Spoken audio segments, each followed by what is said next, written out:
Welcome in to Duval Daily presented by GenJag.com. Happy to be here with y'all after a long weekend. I was up in New Hampshire. Glad to be back. Check my settings, make sure we're looking good here. Sounding good. Glad to hear it. All right. Tuesday, August 16th, the Jaguars did take on the Cleveland Browns on Friday night. We are doing a little live stream here for those of y'all listening on the podcast platforms of your choice. Jaguars took on the Cleveland Browns Friday night, did not come out with a victory in that preseason game, but as most of you know or should know, the final results of preseason games, not exactly the most important thing when you're talking about the scoreboard. It's about what the individual players did, how they responded from the week before, and how the team is kind of gelling as a whole. I think there were a lot of positives to take away from this one. We're going to keep this stream fairly positive from my end, from the points I want to bring up. But for any of y'all out there who want to talk about anything Jaguars, drop your comments in the chat, and I will do my best to tackle your questions, comments, concerns, etc. But for me, for this show, I'm looking at the standouts from the Jaguars' 24-13 loss in preseason week 1, which of course was the Jaguars' second preseason game as they took on the Raiders in the Hall of Fame game the week prior. Us and Them says, good morning. Duval, absolutely. Good morning, everyone. Jaguar Man says, I think we're slowly improving each week. I definitely think you saw improvement. I'm with you there. From preseason week 0 in the Hall of Fame game to preseason week 1 against the Browns. Lots of improvements. Like to remind everybody to go ahead and like and subscribe here on YouTube if you're watching, and that really helps us grow the channel, helps me continue to improve and make better streams and better videos for y'all. So I really appreciate your support. You can follow myself on Twitter at Jordan DeLugo Relevant, or excuse me, you can follow Relevant as well. I do live streams over there Mondays and Wednesdays at 2 p.m. I've got another one coming up later today. Had to switch it to Tuesday with my travel schedule. I'll be on there at 2 p.m. today, Tuesday, August 16th, talking 5 up, 5 down from the Jaguars preseason game and their live practice that was inside TIAA Bank Field last night. We can talk about that a little bit here. I was not able to attend. I was supposed to arrive from Boston. We drove over to Boston to fly back down to Jacksonville, and that was a mistake. We're supposed to leave at 1:30. We did not end up leaving till 7 p.m.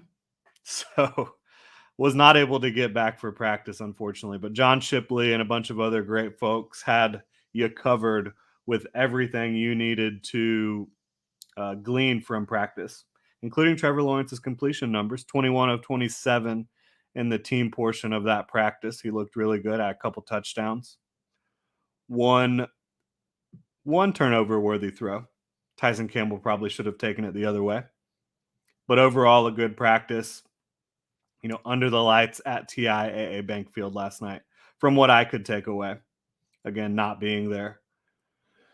Us and Them says, I think we have depth issues, but our ones looked pretty good to me. I think that's fair. Semi-truck driver checking in saying, big dog. How is Cisco? Cisco is good.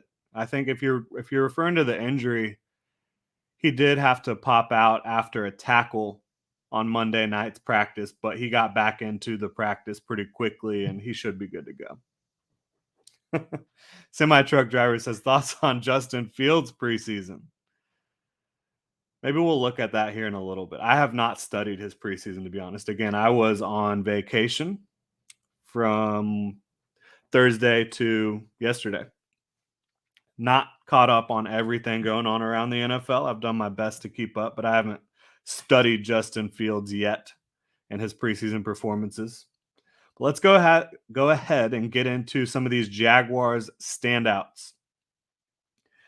I think one of the biggest areas that needed to show improvement in this one was the defensive front.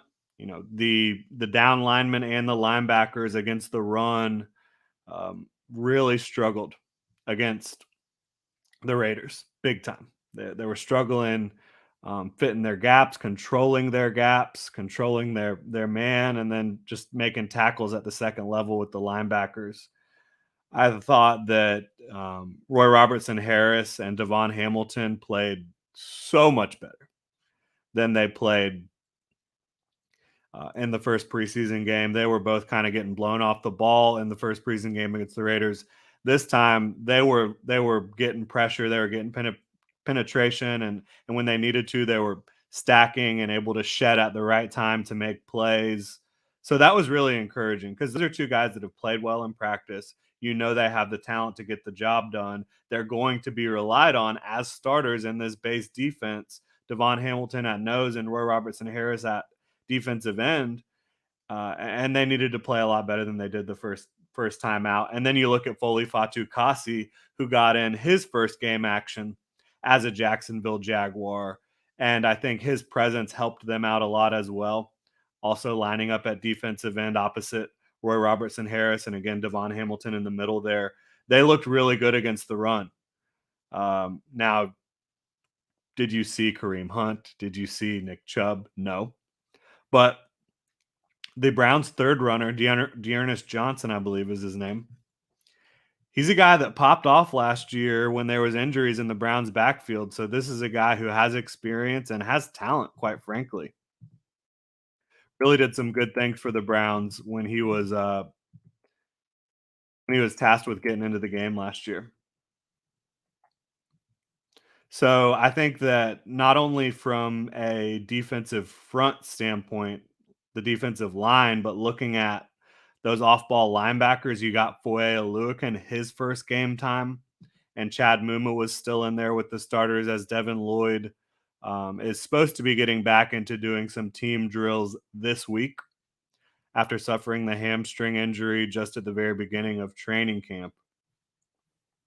UCF Jaguars checking in. What's up, Jordan? How we doing, Dalton? Happy to have you in here. Us and them says everybody's hopping on the Zay train. I've been driving it since we signed him. That's great. And I know it's, for fans, you got to get excited about the players that the Jaguars sign. But yeah, Zay has certainly established a connection with Trevor Lawrence over the last couple weeks. It's looking good. And this is a guy who has always had size, speed, athleticism, massive production in college, just hasn't quite found his way into being a featured player full time in the NFL yet for various reasons. But he's focused, he's locked in with Trevor. He's bringing a lot of professionalism to the table while also bringing plenty of personality, which is always fun. John says, I've been jonesing for this. Wow. You can walk yourself out, John. No, I'm just kidding. That's great little dad joke there. Love it. So yeah, I thought the defensive front overall just played much better. Oluokun played better, and I think, he didn't play better. Getting him on the field, I think, allowed everyone else to play better. This is someone who is going to end up being the Jaguars' green dot player, and when he's on the field, he's going to be someone who can get everyone organized, get them lined up where they need to be lined up, communicate the play call, and just get everyone where they're supposed to be, get everyone firing in the right direction. He did that in this game. And then you also saw Chad Mumma play much better, which I kind of told y'all, do not write this guy off after one preseason game. He's a rookie out of Wyoming. Give him some time to acclimate, to settle in, and you saw him play much better. He made plays in the backfield. He made plays at the line of scrimmage. Then you jump into the practice last night. He got a sack on Trevor Lawrence. This is a player who is going to start in the NFL for a long time. It's just not going to be in 2022, barring the I word to the players in front of him on the depth chart. You've still got almost a month for Devin Lloyd to get fully healthy, which I don't think will be a problem. He's been taking mental reps. He's been taking individual reps. So I'm not too worried about Devin Lloyd getting up to speed. But you would like to see Devin probably get in a preseason game before the start of the regular season just to get some live action prior to jumping into a game against the Washington Commanders. But yeah, very impressed with the defensive front, the starters, Roy Robertson Harris, Devon Hamilton, Foley, Fatu Kasi. They dominated. And then, of course, getting into the edge players with Josh Allen and Trayvon Walker. They were kind of racing to the quarterback in this one a little bit. And you love to see that. Obviously, Trayvon Walker continues to just look like the number one pick, honestly. He's playing good football. He's big, he's physical, he's fast, he's just dominating. And he's not dominating play in and play out. But for a young player who's transitioning into playing outside linebacker full time for the first time, he just looks the part. He's doing it the right way. Him and Josh Allen are tied at the hip, and they're trying to be tied at the hip getting to the quarterback together. You saw them get some pressure on Deshaun Watson. Very encouraging stuff there. They did not record a sack, but there was plenty of pressure on the Browns quarterbacks, especially in the first half. You love to see it. All right. Us and them says Hamilton blew up that center who got hurt, and then Cleveland had their 7th-round rookie go down. Yeah, this morning. So yeah, Cleveland definitely is going to need to figure out what they're going to do moving forward at center. Michael says, how can you put Lloyd in front of Mumma? Both are rookies and only one has played.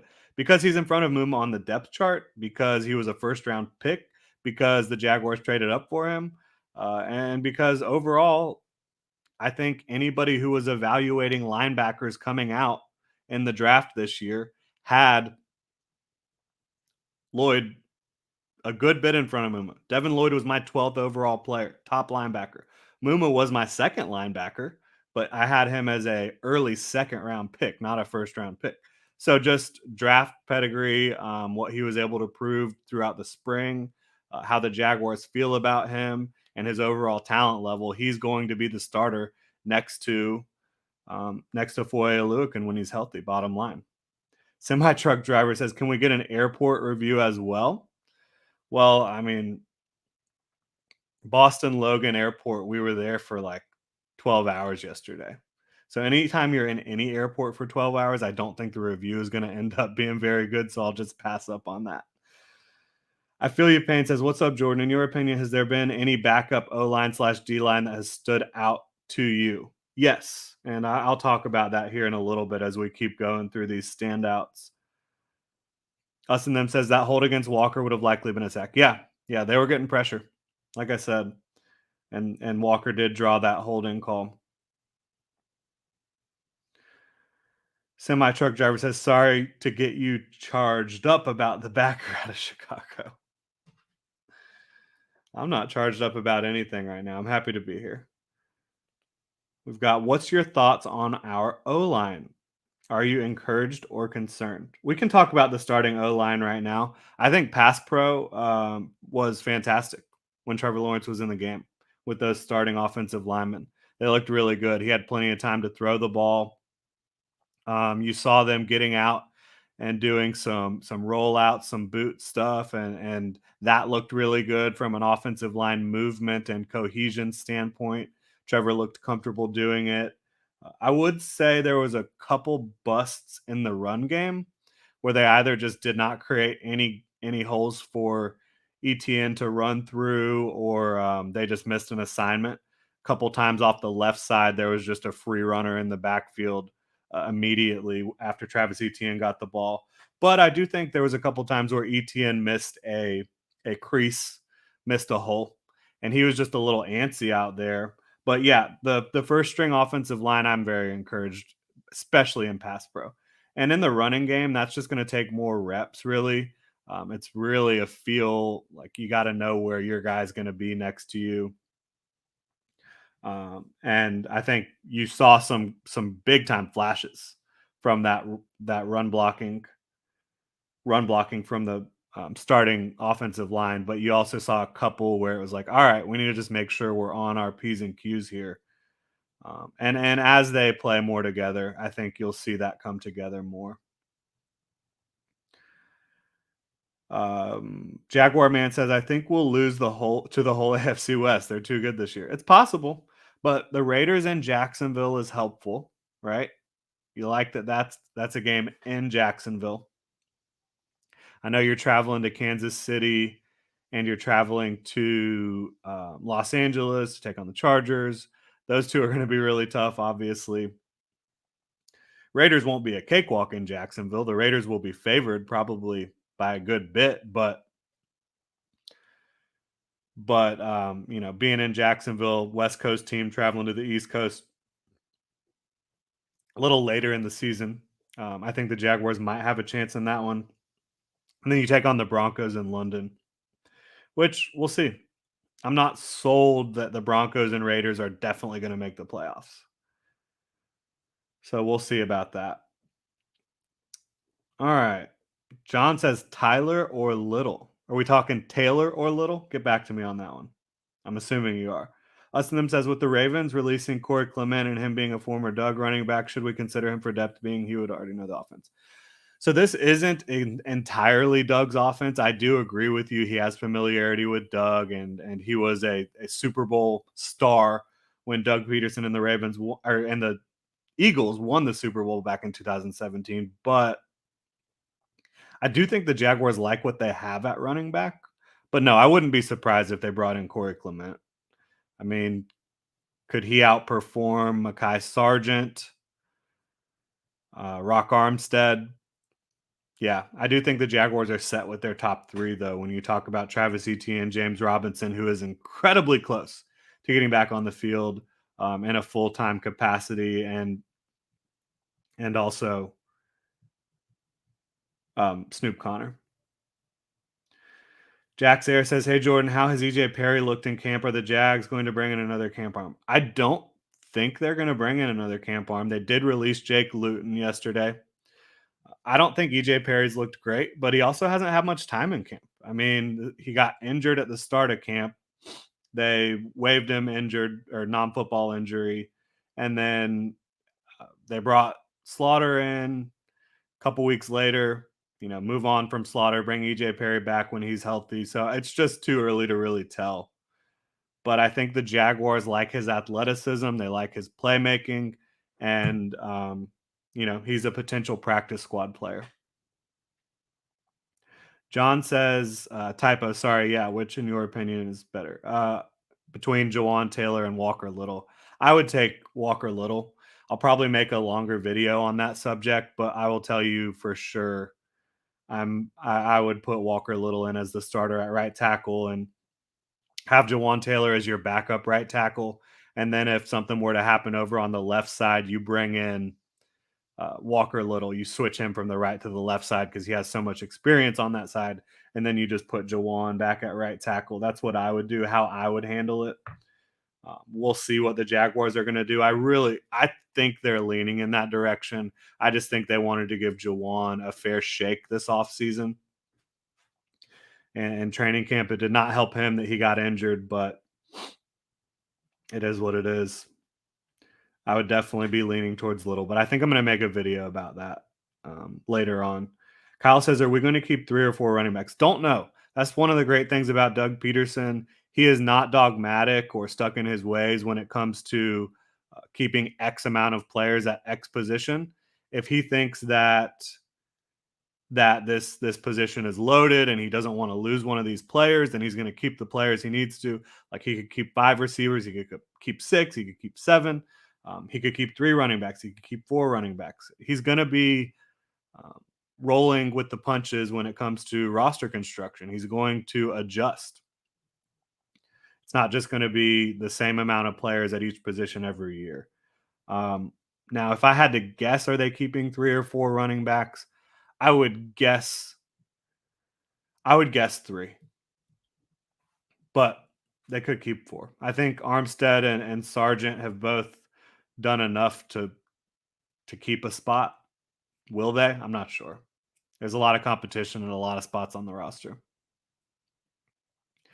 Zach's checking in saying, has Mumma really shown the growth that is talked about on Twitter since the first preseason? Yeah. He came out, he had a great week of practice, and then he's one of the players I circled down here on my standouts because he did need to improve.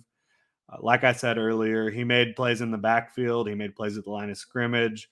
He looked like he was a fish out of water a little bit in the first week. He had some nice plays, had some plays where he just looked lost. He did not look lost in this game. He looked like he knew what he was doing. He looked like he was being playing smart, playing fast, playing aggressive, and that's the Chad Mumma you saw in college and at the Senior Bowl, and the athlete that you saw at the combine. So, yeah, he definitely did show improvement, and I think he's going to be a starter for a long time in the NFL. John says, "How's the battle been in the press box? There was a Doug Peep conference where y'all were battling to get questions asked." I am not going to the games and sitting in the press box. It's just not what I'm the way I'm trying to cover the team. I certainly and the press box is not where you ask press conferences. I wouldn't really say there's a big battle. I mean, people want to get their questions asked. I think everyone, for the most part, is getting their questions asked. If that's where you're going with that, John. Jaguar Man says we got to beat the Titans and Texans this year. Tired of losing to them. Yeah, Jags have not beaten the Texans since Deshaun Watson's first game in the NFL. And as for the Titans, yeah, they've really struggled against the Titans for quite some time. Austin Them says, I love seeing the video of Coach Peterson in practice with Arnold when Arnold asks, how does Ertz do it?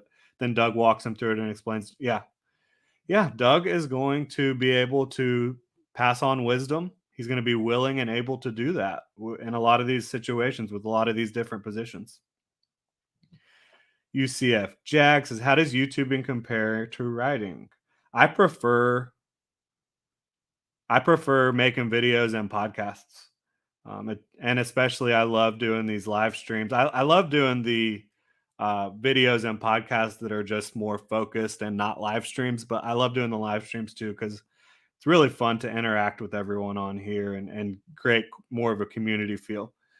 How does it compare to writing? It's a little bit less precise. Like when I'm writing, every sentence has to be perfect. I'm not repeating words often. I'm trying to keep it very eloquent. On the videos and podcasts, I'm also trying to keep it fresh and do a really good job here, but you just don't have to be quite as precise in the language, I would say. All right, so we've talked about Mumma. We've talked about the defensive front. We've talked about pass protection and run blocking up front. John's checking in saying, we appreciate both of y'all. Thanks for the content. Absolutely. If y'all are not following UCF Jaguar, I don't know what you're doing. Go follow him. He is an excellent Jaguars content creator. Great follow on Twitter as well. UCF likes to have some fun over there.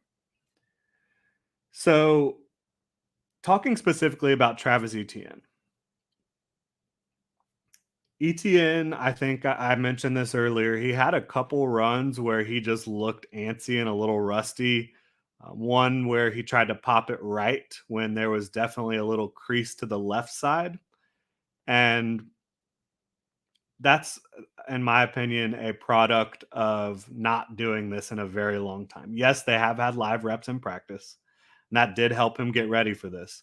But being under the lights in a stadium with fans cheering and a bunch of guys across the line of scrimmage from you who want to rip your head off, yeah, it's a different experience. Now, on a couple of those plays, he did look antsy, a little rusty, needs to be a little bit just more decisive on those plays. But for the most part, I think Etienne looked really damn good. You saw the explosiveness, you saw the contact balance, the speed through the hole when he did just have these decisive runs where he hit the hole and went with it. You saw the speed and the explosiveness, and again, that contact balance. That's going to make him really difficult for defenses to deal with in the NFL. Now, on the first drive, I believe it was the first or second drive, Etienne dropped a pass, little check down from Trevor on an out that would have picked up some yardage in the red zone that the team really needed. Disappointing to see him miss that, right? But then the very next drive on third down, a play that Jaguars desperately needed, Trevor has the confidence to go right back to him in a similar situation. He picks up the first down, and you love to see that Trevor did not lose confidence in him, that he didn't lose confidence himself, compound the issue by dropping the ball again or not making the play again.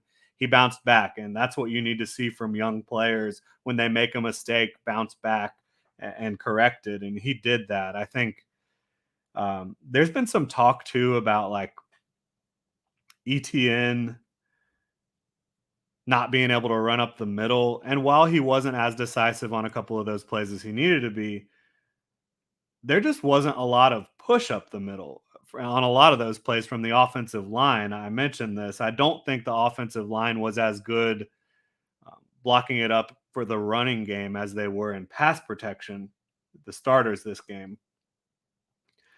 I think it's just going to be a work in progress. ETN's got to feel that offensive line. That offensive line's got to feel him. He's got to get back to being comfortable in these live games. And I think he will. I mean, this is a natural runner. You've seen it throughout his career. You've seen it in practice. He's going to get back to it. But overall, seeing him bounce back with that catch on third down was great.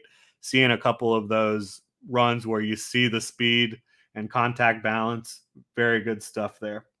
So I'm very encouraged by Travis Etienne's debut in Doug Peterson's offense. Trevor Lawrence, Jaguars quarterback, first overall pick in 2021. The franchise, really. I mean, this franchise is going to go as Trevor Lawrence goes for the next chunk of years, at the very least. How did Trevor Lawrence look? You look at the box score, not that impressive. 6 of 12, right? 95 yards is good on 6 completions. Had the touchdown, no interceptions, no sacks. Nice quarterback rating. But that's not really how I evaluate performances from quarterbacks, especially. I thought he looked damn good. He missed Zay over the middle once. Then he tried to force one into Laquan Treadwell on the goal line when Evan Ingram was open in the back of the end zone. But other than those 2 throws and maybe one where I think he could have worked his progression a little quicker and gotten to Chris Manhertz a little quicker, still ended up being a completion, a nice completion over the middle of the field. Other than that, I think he looked really, really good, really sharp, right? First play of the game, he's aggressive with Zay Jones, taking a shot 32 yards down the field. And then you saw him with a few other completions. You had one rolling out to his right that looked good. One of the areas that Lawrence struggled a little bit in his rookie year was rolling left and delivering passes on the move, rolling to his left. You saw him deliver a perfect strike to Zay Jones in that exact scenario in this game, which is very encouraging. You want to see that from Trevor, no question. I just thought he looked comfortable, in control. The offense was working. It was humming for the most part with those ones in there. They had 3 drives, scored on all 3 possessions. Would you like to score 2 touchdowns in 3 red zone trips? Yes. They got 1 touchdown and 2 field goals instead. But scoring 13 points on 3 drives, you'll take that. Yes, it wasn't against a bunch of starters. It doesn't matter. It was preseason.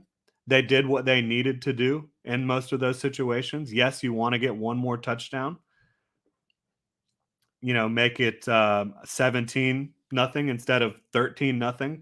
But it was a very encouraging performance from the first team offense, from Trevor Lawrence.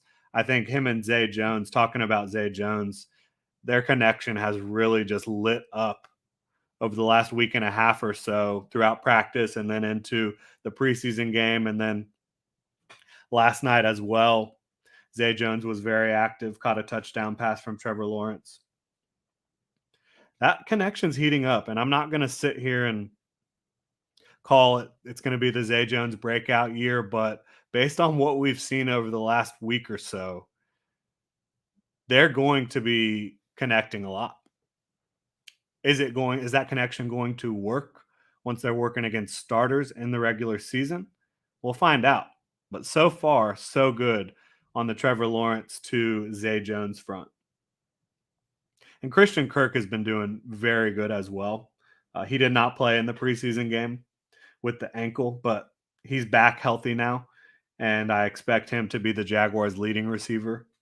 I expect Zay Jones to maybe be second, though. They are targeting him early, often, all over the field. He's lining up as their X receiver, and he's creating some separation. Again, 6'2", over 200 pounds.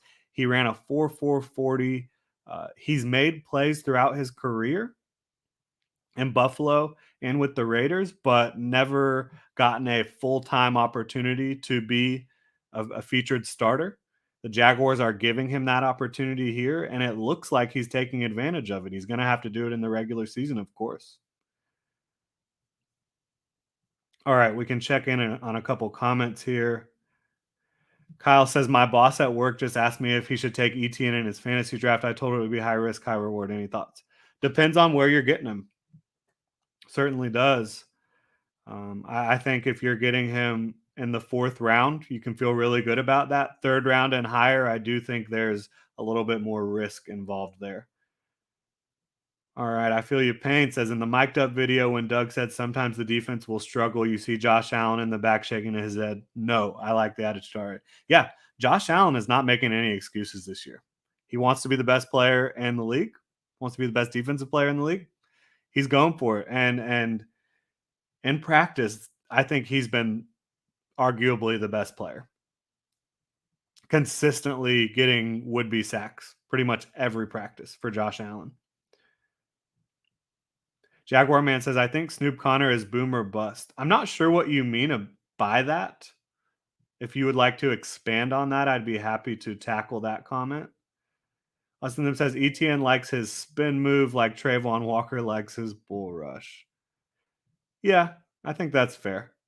I think ETN he'll get into the swing of things. He'll get his feet. He got his feet wet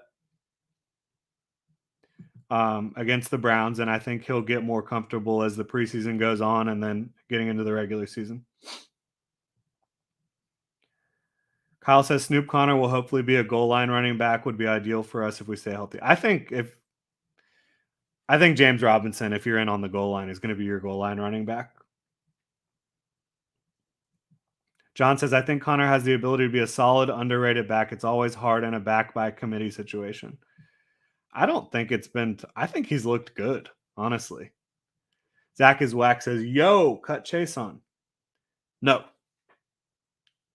I'm going to go ahead and tell y'all right now, I think Kayvon Chason had a good game. I think he showed improvement against the Browns. He was getting some pressure in the backfield. Him and Jamir Jones were lined up across from each other a lot, and they were kind of racing to the quarterback for a couple drives there.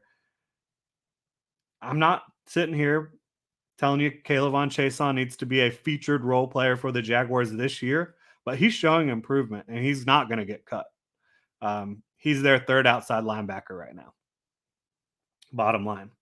And Jamir Jones also stood out to me. Again, rushing across from Kayvon Chason. They were both getting after the quarterback there.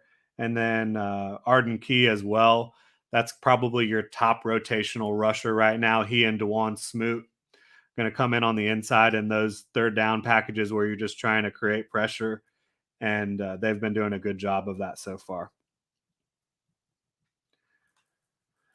Patrick says, it felt to me like Lawrence was hesitating because he's not used to his receivers getting open after last season. That should come good as trust builds with the new receiving core. I don't think he was too hesitant. At first, I kind of was making that comment, but after I went and looked back, I think he was just working through his reads. I think he can work through his reads quicker still. That's the one thing I'll say. And just be more decisive with the ball at times. But overall, he looked very good. Jack Sarah says, bold take, Trevor will be widely considered a top 5 quarterback by the end of the year. That would be probably the greatest jump we've ever seen from year 1 to year 2.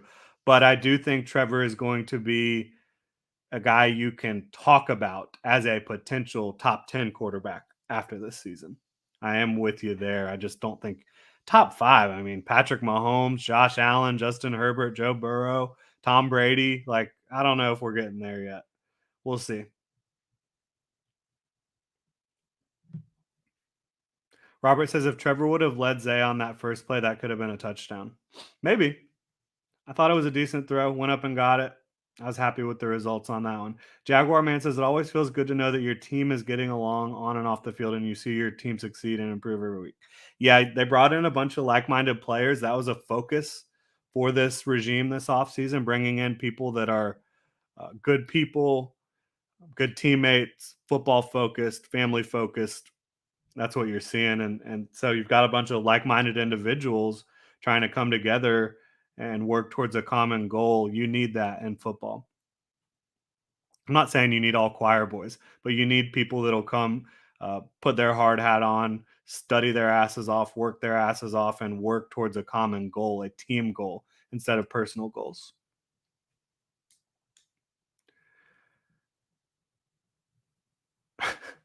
Jaguar Man says boomer bust means he's good or sucks. I'm aware of what the term boomer bust means.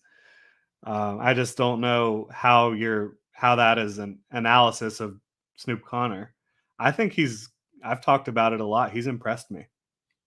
Think he, at the very least, with this current Jaguars setup, is going to prove to be an effective third running back for the Jags. If he needs to come in and take a lot of carries for an injury, if he needs to catch passes out of the backfield, go in and pass pro, get short yardage, I think he's going to be a well-rounded young back for the Jaguars. Vic says Phil Rauscher during that mic'd up video was nuts. I wish I could see him every day. That guy, yeah, seeing him every day, he's a lot of fun, and he brings positivity. He's loud, but it's in a positive way for the most part. I'm a big fan, and he just loves what he does. You can see that for sure. Patrick says Jamir Jones was very disruptive, impressive. Yep, he was.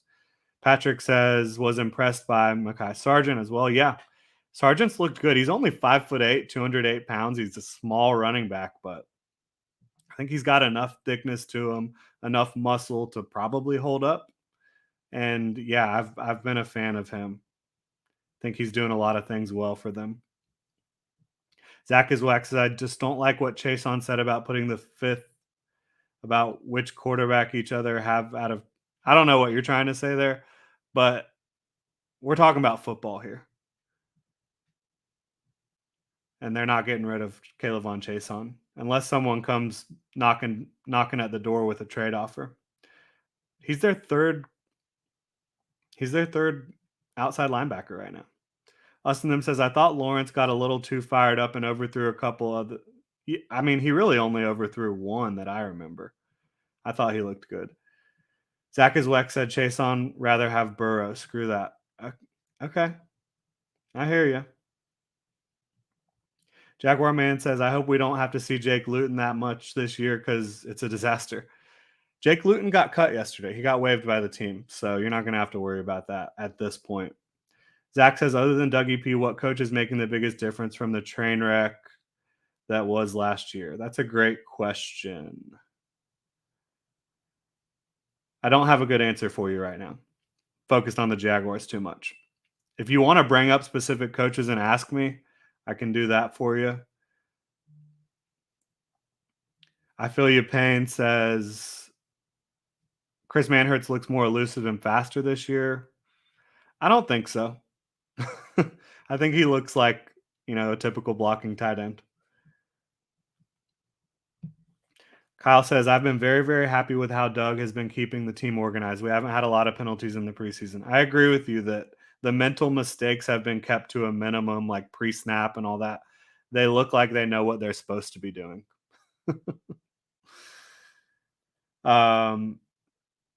All right. I don't need to talk about the Joe Burrow thing anymore. I'm not worried about that at all. All right. Getting back into our standouts. Talked about Arden Key. He kept getting pressure. I mean, he and DeJuan Smoot as the rotational rushers for the Jaguars is such an underrated aspect of this roster. Having those two in the middle with Josh Allen and Trayvon Walker on the outside, I love it. I love it in those third down pass rushing situations. When you're looking at the back end of the roster at the wide receiver spot, you've got Jeff Cotton competing, you've got Tim Jones competing, Laquan Treadwell, I don't think has locked in a roster spot yet or at this point, but I would say it's between those three. If the Jaguars are going to keep six receivers, they're probably fighting for that sixth spot. The one who stood out the most in this one was Tim Jones. In a positive way, he caught pretty much everything thrown his way, was able to pick up some yards and get it done in the fourth quarter. Jeff Cotton drew a couple pass interference penalties, which is great. You love to see that. But he was also not nearly physical enough when Martin Emerson picked off CJ Beathard and returned it to the house. You cannot let a cornerback play through your body like that. You got to play more physical and at the very least make that an incompletion, not an interception and pick six. You got to do a better job on that one. I like Jeff Cotton. I like the athleticism he brings to the table, the size, but that was a crippling play for the Jaguars in that game. So I would say Tim Jones had the best showing out of all the receivers that are competing for the final spot on the roster or potentially the final spot on the roster. John says it just mirrored as Arnold look a little rough. I think he looks good. In practice, he looks good. He's out there, he's hustling, he's trying to make as many plays as he can. I think he looks fine. But yeah, my biggest standouts are the defensive front with Roy Robertson Harris, Devon Hamilton, and Foley Fatukasi. Trevor was a standout just in his ability to make plays all over the field. ETN stood out to me, even though it was a little up and down for ETN. He liked the explosiveness and all that. Rayshawn Jenkins, I have to mention him. He got in there with that forced fumble early in the game, and that was a huge play by him. He's been a really good overhang defender for the Jaguars. Even back last year, that was probably what he did best in the Jaguars defensive system in 2021. So using him in that role, I think makes a lot of sense, and he got it going. All right, Patrick says Willie Johnson had a great PFF grade despite being barely used. He says, I don't trust PFF grades, but I was pleased to see this one. So PFF grades, I I don't care that much about the grades. I care about the stats that PFF provides. And looking at those grades without sitting down and evaluating the play of a specific player, I think is very meaningless. I agree. I don't really trust the grades. I do trust the stats though. Some of their key stats that they provide are very telling, and they a lot of times confirm what I've seen on tape. Us and them says Arnold is also learning new things and working on them takes a little time to polish. Yeah. Zachary McKinnon says Dewey, I still think he's a great rotational player despite the hate. Yeah, he had a big performance yesterday. Big performance against the Browns. He's a guy that's a good backup. He's a good backup and a good special teams player. I have to admit it. Hopefully Trill Will's out there listening somewhere. Get a couple more comments in here and then roll out here soon. Those are all my standouts. Again, Roy Robertson Harris, Devon Hamilton, Foley Fatukasi, Trevor Lawrence, Zay Jones, Chad Mumma, the pass pro and entire pass pro up front with the ones. Talk about the twos. It didn't look as pretty, but we're here to talk about the standouts in a positive way. This is a positive episode of the show. Arden Key, Jamir Jones, Caleb Von Chason, Tim Jones, Rayshawn Jenkins, Josh Allen, Trayvon Walker, all these guys were making big plays. I think, and you have to mention Foye Oluokun just in his ability to get the defense organized and on the same page. You saw him out there. I don't think it's a coincidence that you saw the defense looking more comfortable, and that's a credit to him. John says, I thought Arnold looked good last year before the injury, and a few times I've noticed he so far hasn't looked great is all, but glad it's not what actually happened in practice. Yeah, I think he's doing good as your number 2 pass catching tight end. Chandler says, sorry, I'm behind on the live stream, but if Shatley and Barch are as close as Peterson says, why not just go with the young guy and develop him? Chandler, that is a great question. And I tend to agree with you. However, this is Ben Barch's third year, right? He was a former fourth round pick. He and Tyler Shatley have the same contract situation. Both contracts are expiring following the 2023 season. So, with Walker Little, a former second round pick who looks like he has the talent and maybe should have been a first round pick, maybe would have been a first round pick had he not missed a year with the ACL and then missed a year with the COVID situation in the Pac 12. I think that not getting him in the game would be worse than not getting Ben Barch in the game because if you don't play Ben Barch, not a lot of teams are going to have a great book on him, although he has gotten into the starting lineup a lot through his first 2 years at right guard. I don't know. I guess I would say at that and in that position, you would want Ben Barch to prove that he can beat out Tyler Shatley, but you wouldn't want to give him the job without him beating out Tyler Shatley. I just don't think it's a high value position in terms of if you don't get Ben Barch on the field this year and you don't really get him that much on the field next year, are you really going to have to spend a lot of money to keep him around after his rookie contract expires? I don't think so. So I just think it's not that big of a deal. But would you want Tyler Shatley to beat out Ben Barch? Would you want your younger ascending player to beat out an older veteran? Yeah, I think you would.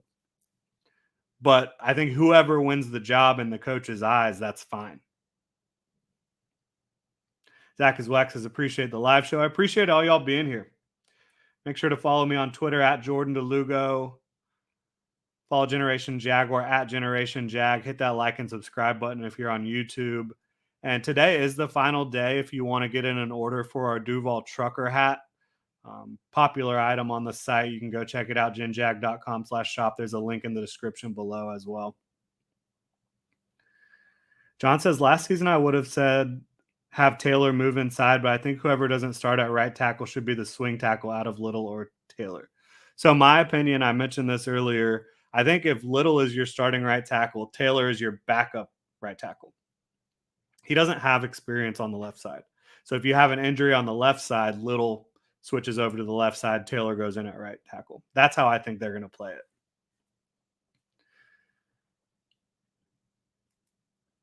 Zach is Wax says, the channel's starting to take off. Yes, it is. I appreciate y'all's support so much. I could not do this without you. But yeah, I'm very encouraged by Trevor Lawrence, Travis Etienne, Snoop Connor. Zay Jones has been making a lot of plays. Thought Tim Jones, amongst the receivers competing for the back end of the roster, had the best performance in this one. Thought J2 Fele made a couple splash plays. If you're looking down at the depth on defensive line, Adam Gotsis did as well. You love to see that from your rotational defensive lineman that you're going to have in there this year. Desean Dixon, need to bring him up. He was able to create pressure in both preseason games. He's done a good job as an undrafted free agent in practice as well. That's a guy who they're going to try to keep around probably on the practice squad, and it might be difficult to keep him on the practice squad after teams watch what he did this preseason. But they're going to have to try to figure out how to keep him around because I think he's a player that's going to be in the NFL for a long time. Desean Dixon is. Jamir Jones has played well too. So they've got some depth, it looks like now, starting to build, along the edge and an outside linebacker / defensive end, which you love to see.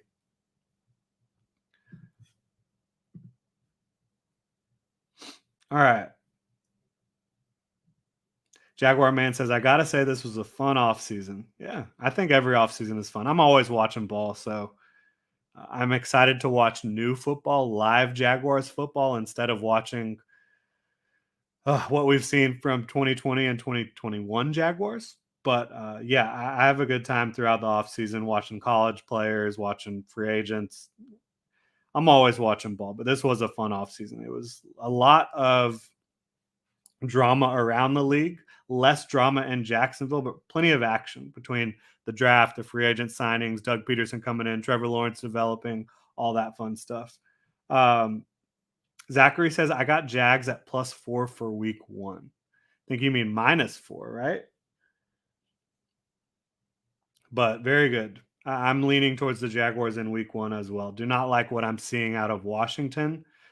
Don't like that they went out and decided that Carson Wentz was going to be their best path forward. Um, so yeah, I'm probably going to take the Jaguars in that one too.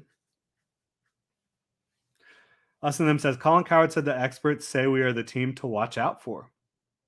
Yeah, if there's a team that's going to make a jump like the Bengals did last year, I think Jacksonville is the safest bet. Some people would probably point to Miami, but Miami's been a team that's been much higher in the standings than the Jaguars have as of late. They've won a lot of football games over the last couple years, even though they did win a lot of games. They moved on from their head coach, which I think was a complete sham. And nothing against McDaniels. I do like McDaniels a lot down there. They'll be interesting. But yeah, I think the Jaguars are if you want to go with the, team that's going to make a jump from worst to first type of situation, the Jaguars are a fair bet. I'm not saying I would predict them to do that, but I do think they'll show a lot of improvement. I'm not getting into my official predictions until we get a little closer to the regular season, but we are rapidly approaching it.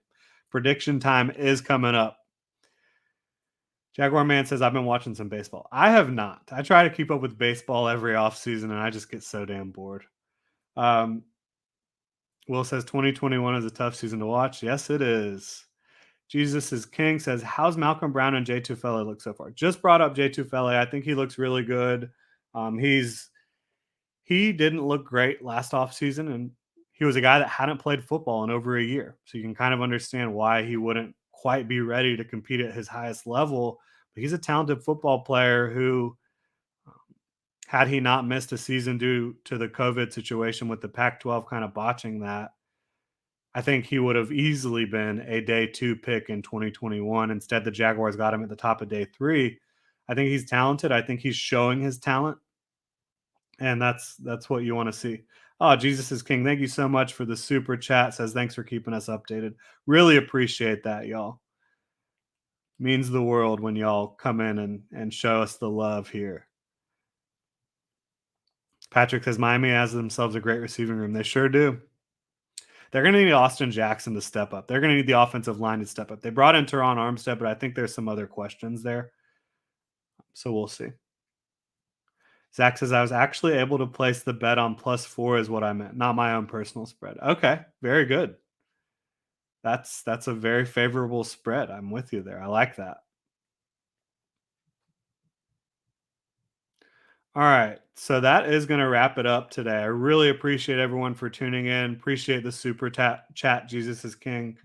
And just the support on this channel has been overwhelming for me. It really does mean a lot.